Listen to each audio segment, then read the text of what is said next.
एक समय की बात है। एक गांव में एक किसान रहता था। वह बहुत ही मेहनती और परिश्रमी व्यक्ति था, जो दिन रात मेहनत करके अपनी खेती में लगा रहता था। लेकिन उसके कीटाणुओं से भरे हुए खेत में कुछ भी नहीं उगता था, जिससे वह बहुत ही परेशान था। एक दिन किसान के खेत में एक साधु आया। साधु ने किसान से पूछा कि उसका यह परेशानी क्यों है। किसान ने साधु को अपनी सारी कहानी सुनाई। साधु ने उससे कहा कि उसे चिंता करने की बजाय वह उसकी समस्या का समाधान कर सकता है। साधु ने किसान को एक बीज दिया और कहा, इसे अपने खेत में बो दे।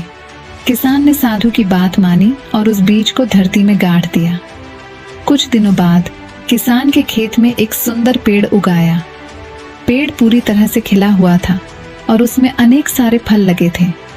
किसान बहुत खुश था और हर दिन उस पेड़ से फल तोड़कर खाता था। एक दिन किसान के घर में एक मेहमान आया। मेहमान को किसान के उगे हुए फलों में बहुत रुचि आई।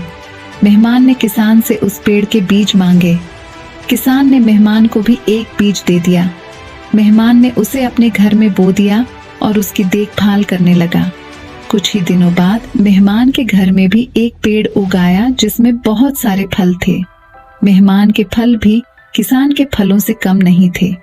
एक दिन किसान और मेहमान दोनों ही अपने अपने पेड़ों के नीचे बैठे थे। किसान ने मेहमान से पूछा कि उसके फल इतने मीठे कैसे हैं। मेहमान ने कहा, मैं रोज अपने पेड़ को पानी देता हूँ और उसकी देखभाल करता हूँ। किसान को समझ में आया कि उसने अपने पेड़ की सही देखभाल नहीं की थी, इसलिए उसके फल मीठे नहीं थे।